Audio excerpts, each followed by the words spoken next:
Alhaji Ayatu Abdou dotti wabi Abdou Boyon hande kam bernde ma fewi dotti wa hande dada sare ma kiɗaɗo ma Mariam Hindu ko bo mi wi'a Mariam bi hama joɗa nasti sare ma alhamdulillah Allah seni ɗo waɗu a raɓa woɓɓe bo Mariam wundotiri ta yeba wundande Alhaji Hayatu Abdou Nasara Mariam Hindu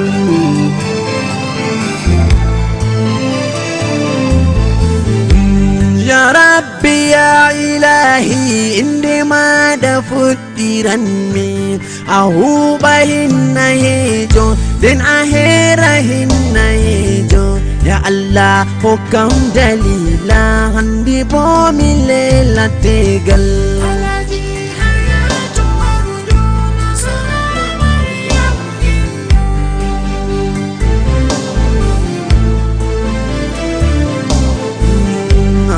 bo garwayo ni nyam gam martaba ku tegal Hajja Mariam Hindu Nasara Alhaji Hayatu alkawal mon wadi hande Mariam nasti sare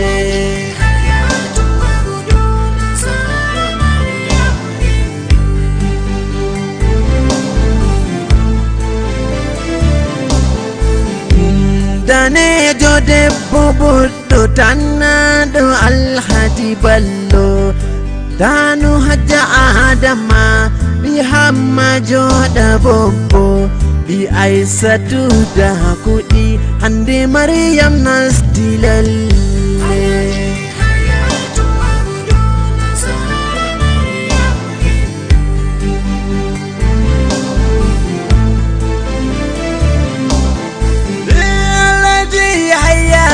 barka hande Mariam nasti sare sannu bi Abdou Boyo anu woni bi hajjanana hande kam anu woni ango sannu mada bi ndottiwa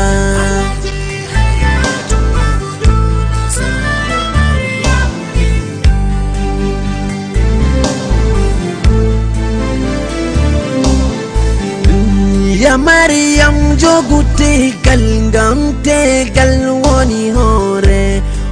nder sunnanu laɗo jogu sata tata teta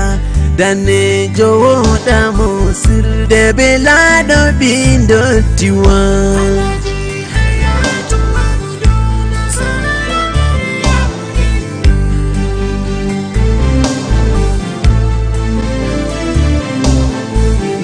Allah hokku on jonde jam Allah risku on ko nyame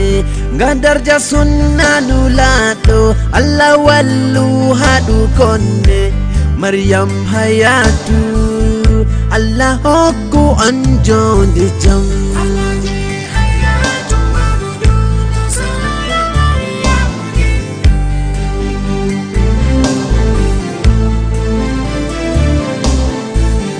Sobiraɓe moɗon yotti sakiraɓe wari joɗi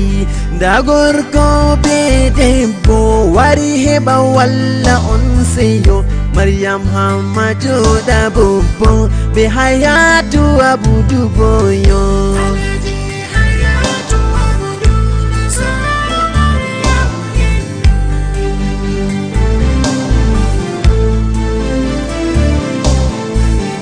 Ande kam haje mahumti Alhaji Hayatu Abdou ande Mariam nasti sare min funda mi do seyo gam darja nulaɗo Allah hokku on jonde jam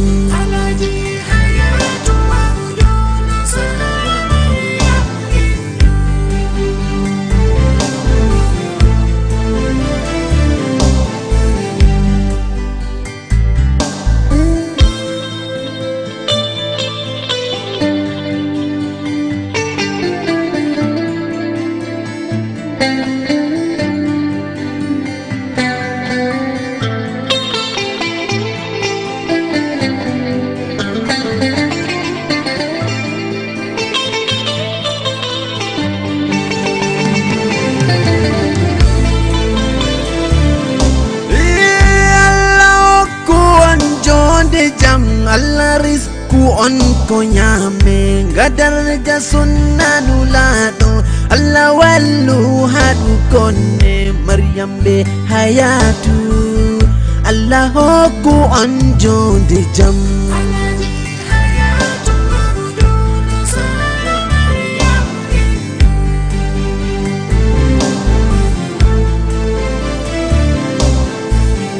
min on woni babajo nden hayatu jagorɗo am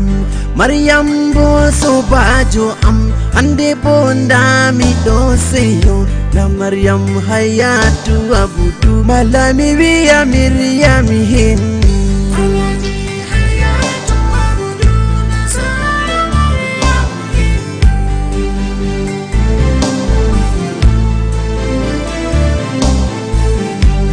يا ربنا هب لنا ربي من أزواجنا وذرياتنا وافتح لنا رزقنا واجعل يا ربنا للمتقين إمامنا